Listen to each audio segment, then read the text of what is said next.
오늘 전 세계 눈과 귀가 미국 워싱턴 DC로 쏠릴 수밖에 없었습니다. 왜냐하면 지금 안보 전략, 관세 전쟁 선봉에 서 있는 트럼프 대통령 2기 첫 국정연설이 진행이 됐기 때문입니다. 제 옆에 김범석 부장과 함께 해보도록 하겠습니다. 우선 오늘 트럼프 대통령의 국정연설 내용보다는 볼거리가 적지 않았던 것 같아요. 맞습니다. 네. 자, 첫 등장부터 한 편의 쇼를 하는구나 이런 느낌이 강하게 들었습니다. 왜냐? 등장부터 남달랐기 때문입니다. 얼마나 달랐는지 영상을 같이 보시면서 설명드리겠습니다. 예. 자, 좀 우선 덩치 큰 사회자가 트럼프 대통령의 입장을 알립니다. 예. 그리고 이제 문이 열리고 트럼프 대통령이 들어오면서 공화당 의원이랑 악수를 하는데요. 마치 권투나 격투기 경기장의 입장 느낌이 납니다. 딱 그거네요. 예. 그리고 이제 멜라니아 여사 그리고 막내 아들 베런 모습도 보입니다. 예. 그러니까 마치 이게 트럼프 일가의 행사 느낌 이런 게 굉장히 강하게 납니다. 예. 그리고 무엇보다 이번 국정연설에서 가장 주목을 받은 게 이번 동계올림픽에서 금메달을 딴 미국 아이스하키 대표 선수들의 등장입니다. 저 등장을 꽤 오래 하더라고요. 네. 예. 그래서 이제 평소 아이스하키 광팬인 트럼프 대통령이 직접 초대했다고 합니다. 예. 그러니까 이런 장치들만 봐도 트럼프가 만든 한 편의 쇼 느낌이 물씬 풍깁니다. 최근에 이제 사이가 별로 안 좋은 캐나다를 꺾고 또 네. 금메달을 땄기 때문에 네. 저 시간을 굉장히 활약을 많이 해서 트럼프 대통령이 하는 거 저도 아까 지켜봤습니다. 네. 그런데 초반 분위기는 저렇게 좀 박수치고 좋아했는데 다 좋아하는 건 아닌 것 같더라고요. 네, 연설 초반에 야당 의원이죠. 엘 그린 민주당 하원 의원이 플랜카드를 들고 항의를 하다가 저기 보시면 플랜카드가 있는데요. 예. 저거를 들고 항의하다가 퇴장을 당했습니다. 예. 저게 이제 흑인은 유인원이 아니다라는 내용이 이렇게 담긴 손팻말인데요. 아하. 이게 이제 뭐냐면 최근 트럼프 대통령이 SNS에 버락 오바마 부부를 원숭이로 묘사한 것에 대해 항의를 한 겁니다. 예. 그러니까 이 의원은 지난해에도 트럼프 대통령 연설 도중에 항의를 하다 퇴장당한 적이 있는데 하여튼 트럼프 대통령이 있는 곳마다 나타나서 항의를 하고 이런 경험이 있습니다. 어쨌든 108분을 자화자찬 혹은 가족 혹은 뭐니 칭찬할 사람 다 칭찬하고 뭔가 본인의 홍보를 역시 트럼프 네. 대통령 특유의 캐릭터답게 적극적으로 활용을 했다.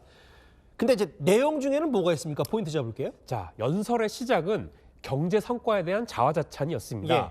그런데 결국 관세 부과 의지를 재확인한 것으로 끝났습니다. 예, 관세요. 최근 미 연방 대법원의 상호관세 위법 결론을 실망스럽다라고 한 것뿐 아니라 예. 더 강하게 추진하겠다면서 겁을 준 겁니다. 한번 트럼프 대통령의 발언 들어보시죠. 예. Leading to a solution that will be even stronger than before. Congressional action will not be necessary. It's already time-tested and approved. 네, 이게 이제 트럼프 대통령 이미 무역법 122조를 근거로 새 글로벌 관세 10%를 부과했고 예. 15%까지 올리겠다고 예고를 했죠. 그러니까 눈에 띄는 거는 이 결의를 대법관 앞에서 했다는 겁니다. 그러게요. 지금 보시는 것처럼 대법관들을 초청해서 그 앞에서 이런 말을 한 건데요. 위법이든 아니든 개의치 않고 밀고 나가겠다 이런 겁니다. 예. 대법관들이 쭉 앉아있는 네. 저 면전에서 판결 유감스럽다. 나는 할 것 관세 다 밀어붙이겠다. 네. 관세도 관세지만 사실 최근에 가장 국제 정세에서 미국과 이란 갈등이 심각한데 이란 얘기에 대해서도 좀 더 눈에 띄는 의미심장한 발언을 트럼프 대통령이 했다면서요? 맞습니다. 연설 후반부는 이란이었습니다. 예. 그러니까 이란으로서 겁을 낼 만한 단어 두 가지를 언급한 것이 일단 눈에 띕니다. 예. 자, 우선 미드나잇 해머를 말했는데요. 지난해 6월 미국이 폭격기로 벙커버스터를 투하해서 이란 핵시설 3곳을 파괴한 이 미국 공습명이죠. 그러니까 이란에게는 트라우마로 남을 이 공습인데요.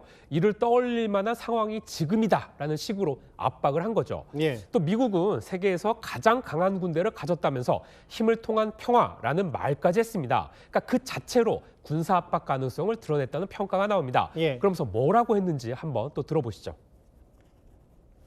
But one thing is certain, I will never allow the world's #1 sponsor of terror, which they are by far, to have a nuclear weapon. Can't let that happen. And no nation should ever doubt America's resolve. 예, 이란에 대한 엄포.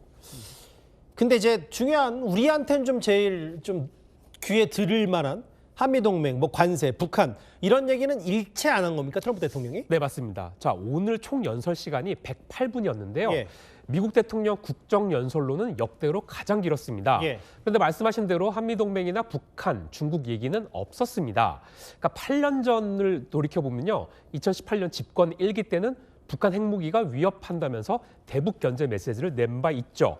그러니까 외신들은 트럼프의 머릿속에 이 저조한 지금 지지율과 11월 중간 선거 생각이 가득한 만큼 사실상 108분을 미국 내 현안이나 자기 정치적 의제에 할애했다고 평가를 했습니다. 이해가 됐어요. 네. 미국 현지 반응도 꽤 궁금한데 항상 트럼프 대통령이 이렇게 우호적인 매체들이 요즘 최근 많지 않아서 어땠습니까? 오늘 저 2기 국정연설은요? 그래서 저도 이제 찾아봤는데요. AP통신하고 뭐 이런 CNN 외신들을 찾아보니까 자, 성과, 자화자찬 다 좋다.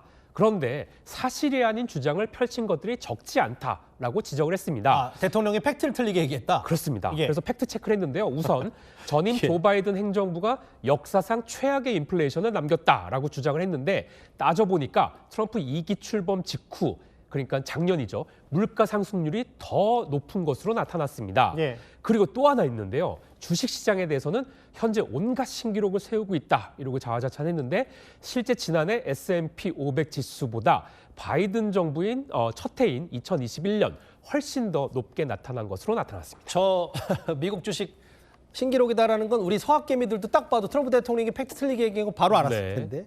알겠습니다. 오늘 정확히 108분, 길기도 길었지만 자화자찬, 그리고 어떤 의미가 남겼는지 김범석 부장과 함께 하나하나 저희가 뜯어봤습니다.